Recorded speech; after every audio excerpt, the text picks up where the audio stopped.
நீங்க ஒரு நான்வெஜ் பிரியரா இருந்தா கண்டிப்பா மைனஸ் வந்து உங்களுக்கு ரொம்ப பிடிக்கும். அத தமிழ்நாட்டுல பேன் பண்ணிட்டாங்க. ஆமாங்க.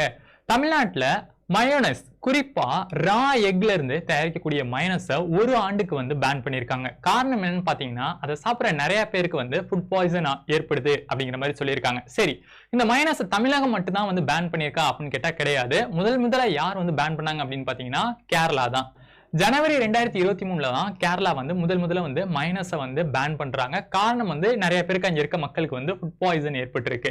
அது மட்டும் இல்லாம அதை தொடர்ந்து தெலுங்கானாவும் 2024 அக்டோபர் மாதம் வந்து பேன் பண்ணிருக்காங்க. ஆனா 1 ஆண்டுக்கு மட்டும் தான் பேன் பண்ணிருக்காங்க. சோ அவங்களுமே ரீசன் என்ன சொன்னாங்கன்னா, நிறைய பேருக்கு வந்து ஃபுட் பாய்சன் ஏற்படுது. அது மட்டும் இல்லாம ஹைதராபாத்தை சேர்ந்த ஒரு பெண்மணி வந்து உயிரிழந்ததுக்கும் வந்து இதுதான் காரணம் அப்படிங்கிற மாதிரி சொல்லியிருந்தாங்க. அதை தொடர்ந்து நம்மளோட தமிழகமும் 1 ஆண்டுக்கு ரா எக்ல இருந்து தயாரிக்கக்கூடிய மயோனைஸை வந்து பேன் பண்ணியிருக்காங்க. இதை பற்றி நீங்க என்ன நினைக்கிறீங்களோ அதை மறக்காம கமெண்ட்ல பதிவு பண்ணுங்க. இதே போன்ற யூஸ்ஃபுல்லான வீடியோக்கு நம்மள ஃபாலோ பண்ணிக்கங்க. நன்றி.